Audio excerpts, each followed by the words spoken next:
Thank you very much, Flasus. Prynhawn da, good afternoon, and thank you, diolch, for the opportunity to come to speak to you today. I'm Einion Gruffudd, and yes, I am the manager of the Screen and Sound Collection at the National Library of Wales. And for those of you who don't know, the National Library is based not in Cardiff, but in Aberystwyth. And Aberystwyth is a small town 100 miles from here, a bit more than ChatGPT told Gruffudd this morning. Or maybe that was as a crow flies, but for me, it's about 4.5 hours by train. So it is quite a long way, yet again, you come here often.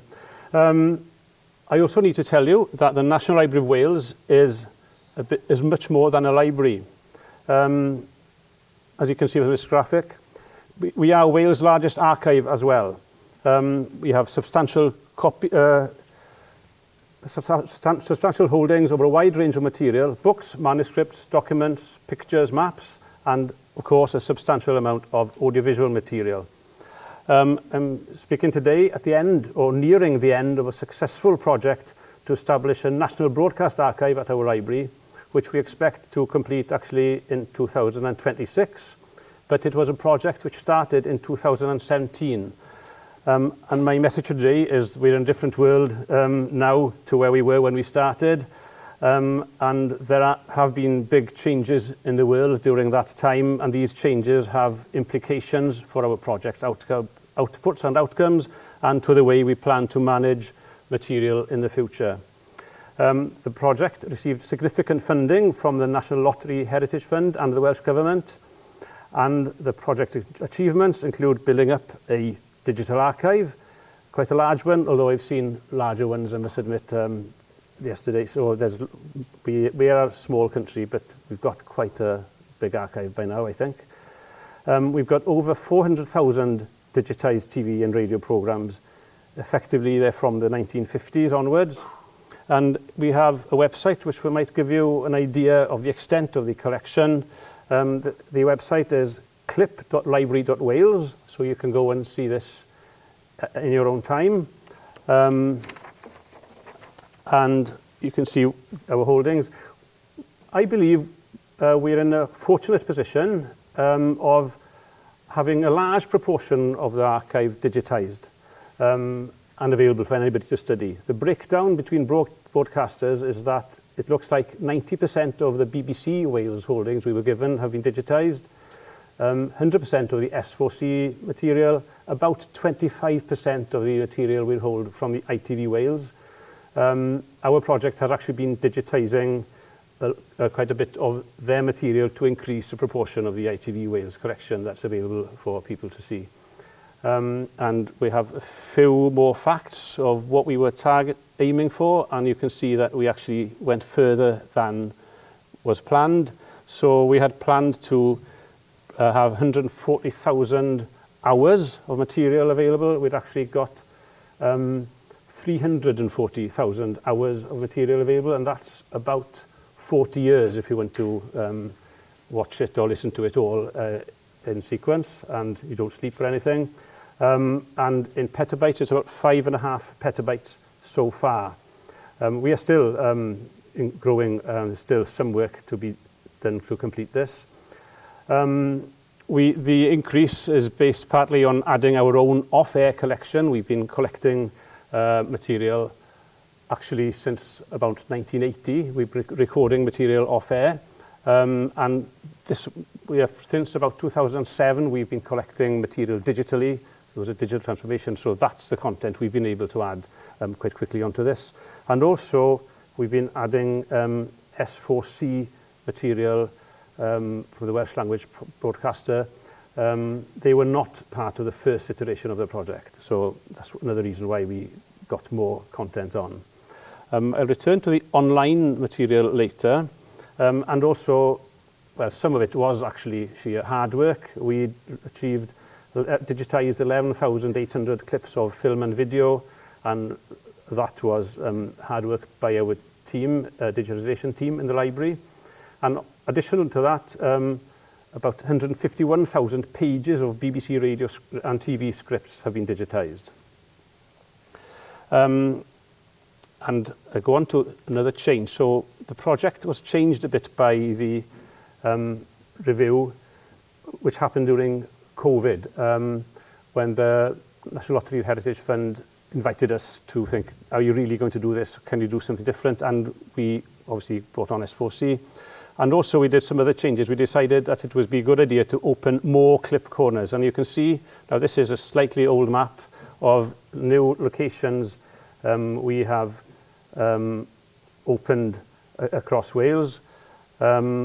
These, due to copyright restrictions, we can't put those 400,000 items so far available online to everybody because they're owned by people have rights over them, the broadcasters and the people who made them. But we are able to make them available to the public at sites which we own. And what's happened, we've taken advantage of its clause 40B of the copyright law of 1988. And that means people are able to use this material on site. And we've got leased locations which are called clip corners at different parts of Wales. And there are terminals there which we own as well. And the public can go in and see what we have. They can watch all these TV programs, the whole collection. So this has been quite a big success for us. It's still ongoing, actually. We've got a few more opening. I think we've got one agreement this week and a few which were opening last week. So this slide is slightly old, so this is ongoing. But today, I'd also like to focus maybe on 3 other external events or trends which happened during our project, which had a material impact on the way we work. And I'll do them in this order. During this time, the broadcasters' willingness to put material online has changed. It's a different world to where we were. There are opportunities to put more online. Obviously, there's a rapid growth of artificial intelligence technology. And also, there's one other technology I want to talk about, which is IIIF. It's a framework for sharing digitized content. But briefly, I'll just talk about the broadcasters' willingness to put material online. From previous Fiat IFTA events, I can see that this is a trend actually across Europe, and actually there are laws changing or interpretations of laws changing. So there is a trend of more becoming available. With us, it was a matter of we are starting with a project to put 1,500 clips online for the BBC, and that was hard work, and we have got that material more or less ready to go, and we were doing it in a particular way.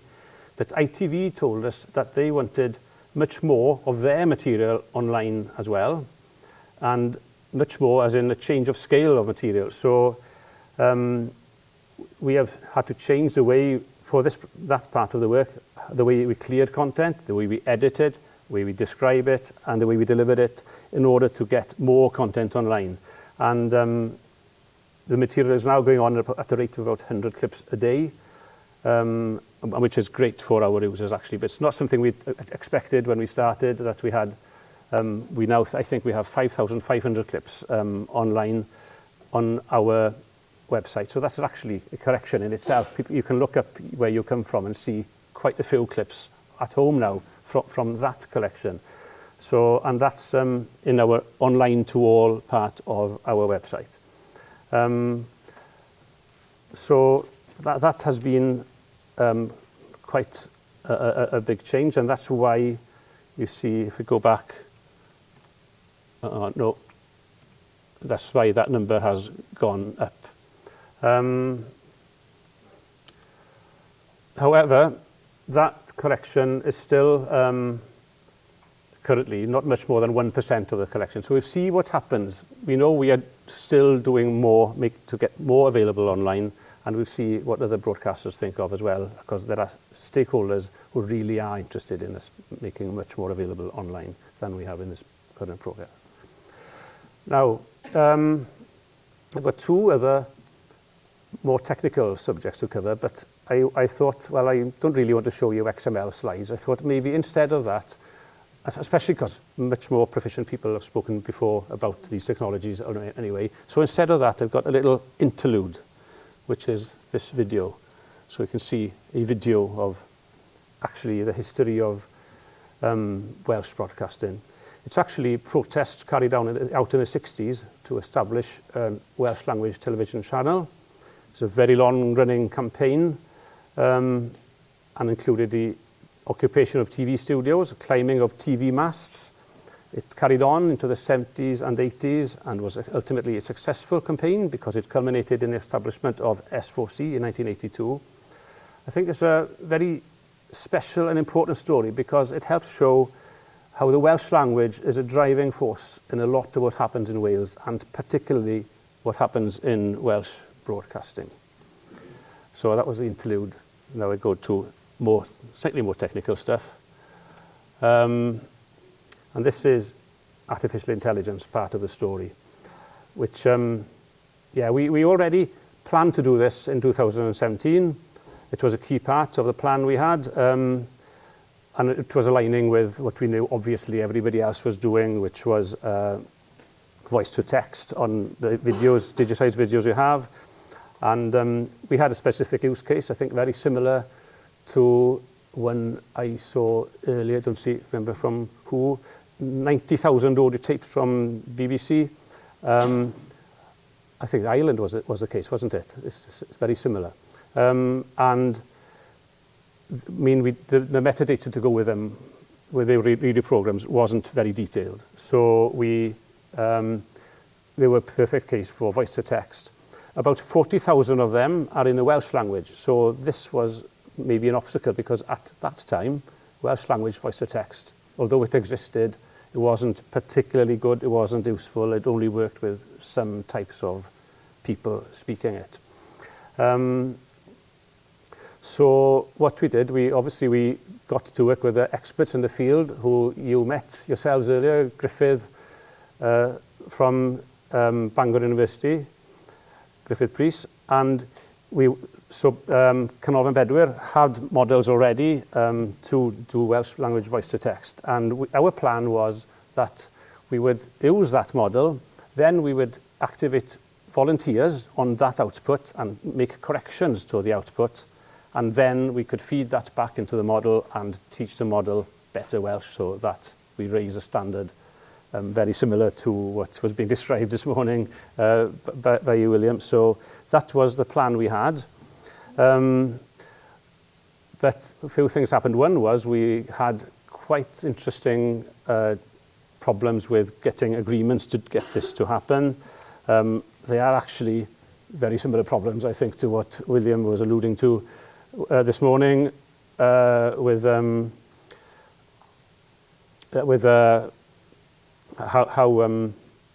how you can get agreements not only on the right to use data, but what happens to the model produced afterwards, and can you use that, and for what purpose? And you can see that the Welsh Government have had very big interest in this, and it was very important that these models were available to everybody, including commercial companies. And this is reality what happened. And so, yes, we noticed this down 2022 when, as you all know, the world changed. We had all these big LLMs turning up, the chatbots which also speak Welsh very well. As Ludovic actually showed earlier, they all speak Welsh actually very well.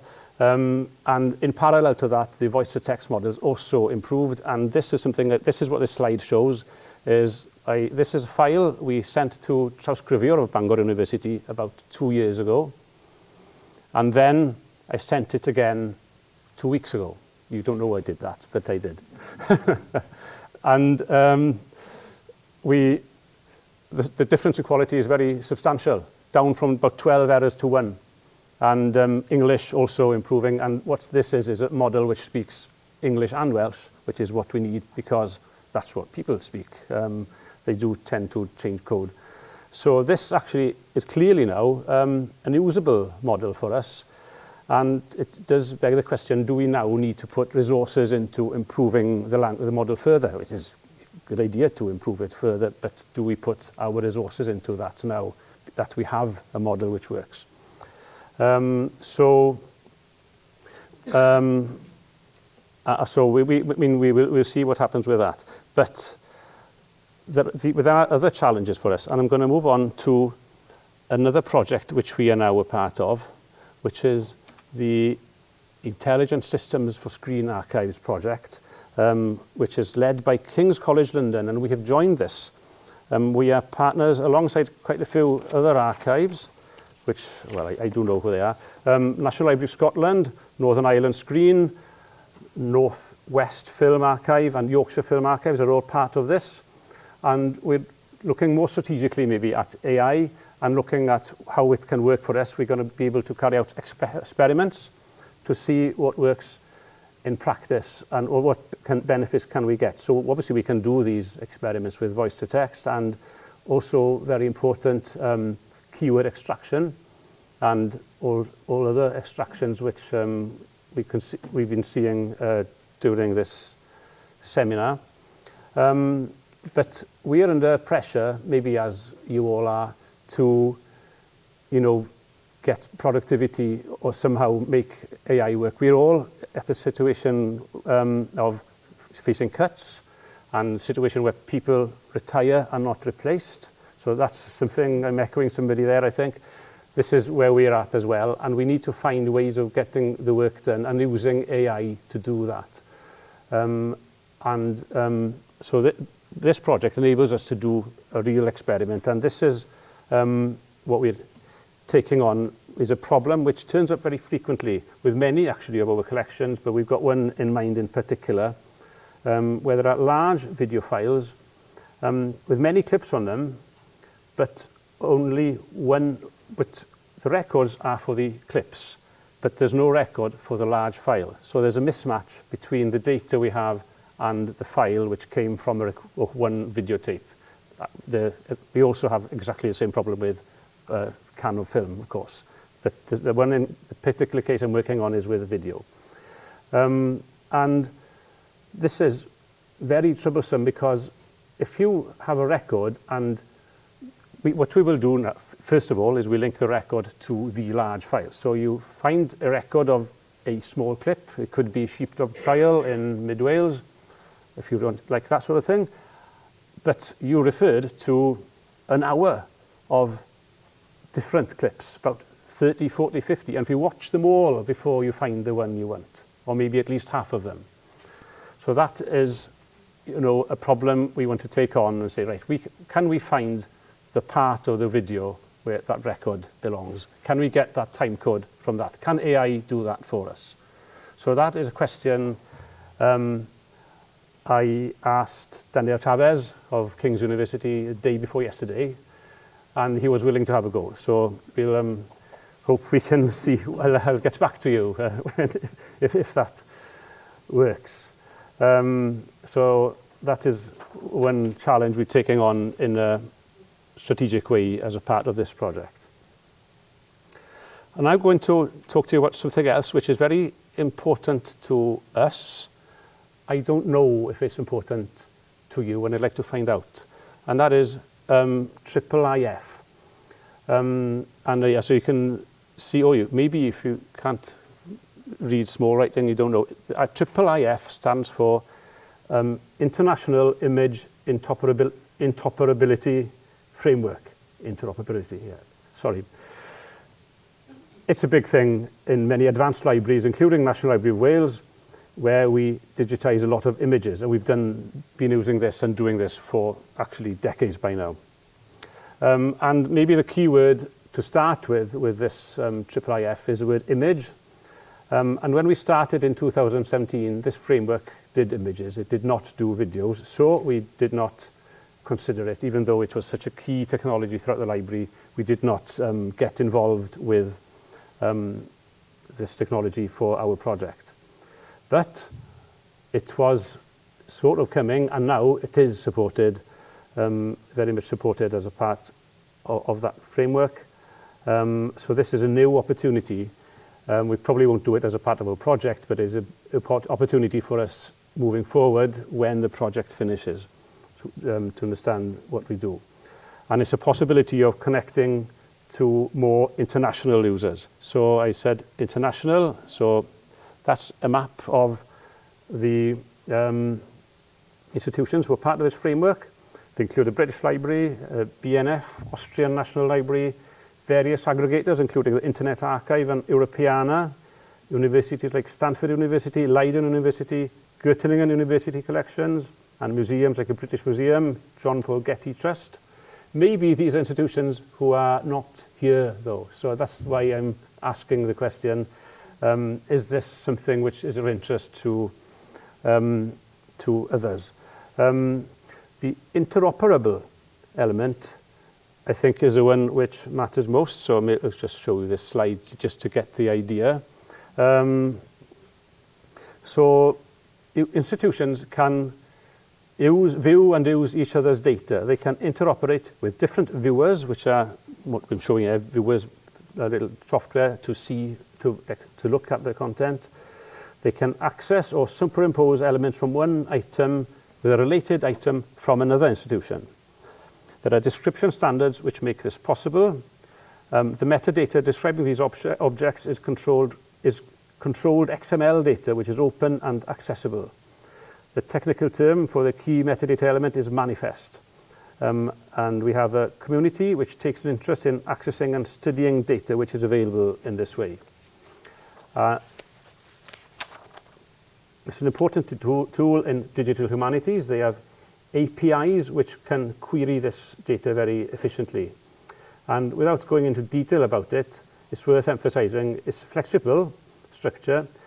Descriptions are held in annotations, so we're talking about a structure which is very much aligned with the structure we have for AI-produced data. And there are many different types of annotations, so descriptions, tags, links, related material, transcriptions, highlights. And there is, therefore, of course, it's an AI-friendly structure. It's an opportunity for AI developments, and there is a community group which is an AI ML, IIIF community group who try and do artificial intelligence using IIIF. They are doing it. One thing, though, worth mentioning, the control you have on the content with IIIF, there's security there, and you can actually prevent AI from accessing the data. So that's one of the things you can do as well as use it for AI. And the security is actually very important because at the moment we have an installation where it's not very fine-grained, but we will soon have more grained view. I'll get onto that in a minute. We are using IIIF in the project because we are using it for the scripts we digitized. And these functions also have very good zoom functionality, and I did work with maps before, and it's brilliant for large maps. But this is a multi-page document, it handles very nicely, and this is how we present our archives, certainly the non-audiovisual archives at the library, to the world at the moment. But yes, this is a video viewer. At the moment, we're only using it, testing, training.